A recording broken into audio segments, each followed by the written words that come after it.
right then, it's time for another installment of the Don't So. Today, we're going to be talking about the Don's Playbook. This is how to run a criminal organization from an expert. So, let's get into it. Here's what you'll learn in this video. What are the three main parts of the playbook? What does the playbook actually cover? Who are the main players? And finally, what's the best way to get your hands on a copy of the playbook? Let's do this. Okay, so if you've been following the channel for a while, then you probably know that we've talked about the Don quite a bit before. You might even have heard me describe him as my favorite mobster. If not, well, there you go. In fact, I've had spent so much time with his story that I've had broken down his rise and fall into two separate videos. But today, we're not going to talk about Michael Corleone. We're going to talk about his dad, Don Vito Corleone. And more specifically, we're going to talk about the inner workings of his criminal empire. Now, if you're familiar with The Godfather Part 2, then you may remember a scene where young Vito Corleone returns to Italy after killing a man inside. While he's there, he meets up with some old friends from Little Italy who basically say, "Yo, Vito, we've heard about you. You've got a rep over here, but now you gotta earn your stripes." So they send him on a series of missions that test his loyalty, power, cunning. Etc. By the end of these tests, Vito has proven himself worthy of being made an official member of the family. And when he comes back to America, he's given the official title of Don Vito Corleone. Anyway, during this same scene, one of the other members of the family is heard saying, "Don't get confused. It's all in the book." So what exactly is the book? Well, as it turns out, the book is basically just a handbook for the Corleone crime family.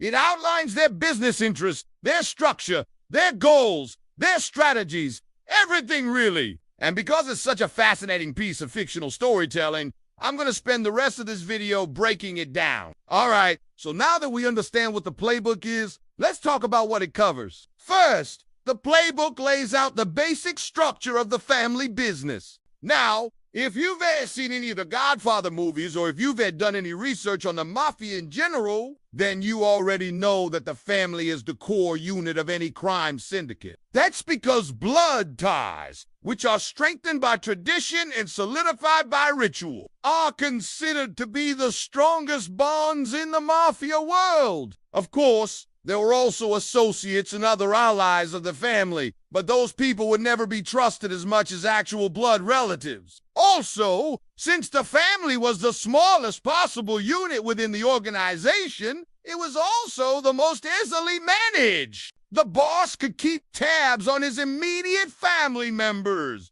make sure that they were doing their jobs. You know, kind of like a manager at work. When it came to the extended family, though, things got a little bit more complicated. This included people like cousins and in-laws and other close friends of the family. These people were still trusted more than outsiders, but they had to prove themselves over long periods of time before the Don would trust them to handle important matters. Finally, there were the outsiders. Everyone outside of the family was viewed with suspicion until they proved themselves to be trustworthy. Now, in practice, this meant that most business associates, lawyers, accountants, frontmen, etc. started off as outsiders. After years of working together, some of them would eventually be accepted into the family, but that was a big deal, and it didn't happen very often. Now, it wasn't just the structure of the organization that was outlined in the playbook. It also explained the goals and values of the Corleone family.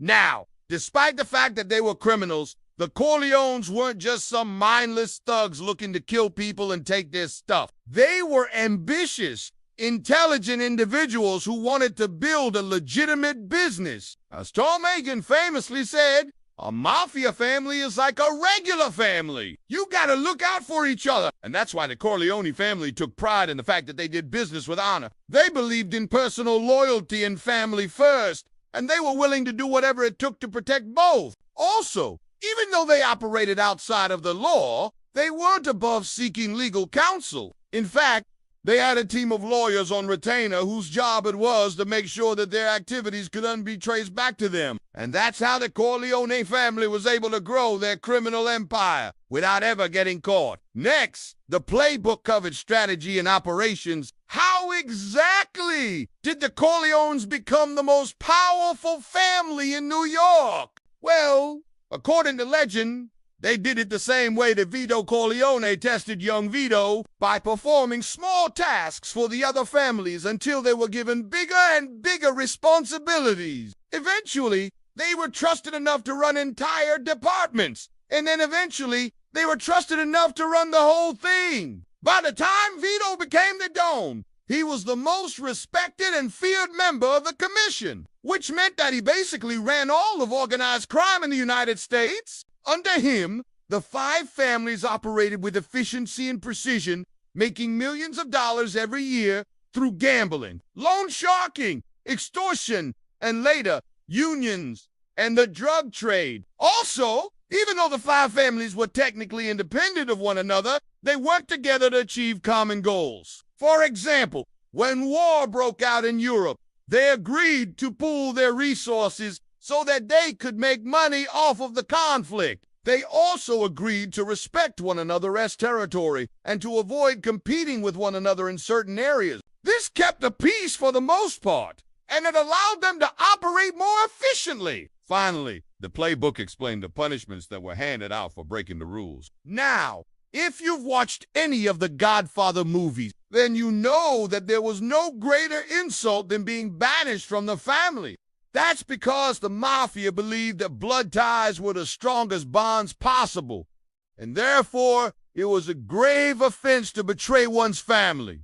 The punishment for such a crime was exile. The Don would literally cut the traitor out of the family, severing all ties with them. Now, in most cases, this meant that the traitor would be killed, but sometimes the Don would order that they simply be left alone in some other city, never to return home again. That was the ultimate fate of Michael Corleone's brother, Fredo. After he betrayed him in a last-ditch attempt to regain power, he was sent away to an island, never to be heard from again. So those were the main sections of the Playbook. Now, let's talk about who the main characters are. As far as I can tell, there were 4 main players in the Corleone Playbook. The first was the Don. Even though he was officially the head of the family, the Don was more than just a leader. He was the living embodiment of the family itself. As Tom Hagen once put it, you don't go after the Don, you go after the family. And that's why the Don was always surrounded by bodyguards and always careful about where he went and what he did. After all,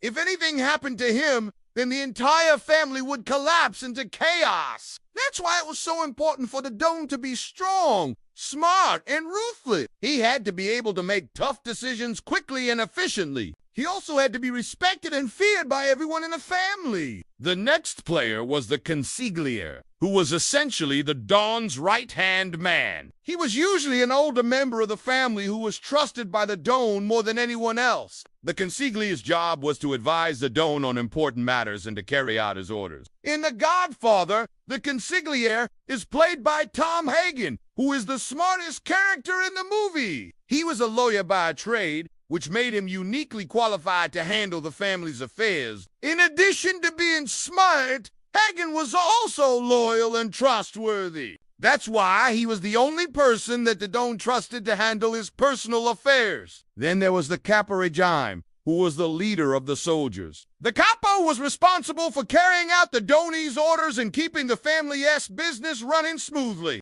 In most cases, the Capo was a younger, more hot-headed member of the family. They were the ones who were always eager to take out the trash, so to speak. But despite their hot tempers, the Capos were also very capable. They were the ones who kept the family's enemies at bay and made sure that their businesses were profitable. Finally, there were the soldiers. These were the foot soldiers of the organization. They were the ones who did the dirty work, so to speak. The soldiers were usually young and impressionable, and they looked up to the Capo regime as role models. That's why it was so important for the Capo to be strong and decisive. The soldiers also reported to the... Okay? So those were the main players in the playbook. Now let's talk about what you need to do in order to get your hands on a copy. Unfortunately, if you want to read the Godfather playbook, then you're pretty much out of luck. That's because it's a completely fictional story. There is no real playbook that you can buy or steal or download.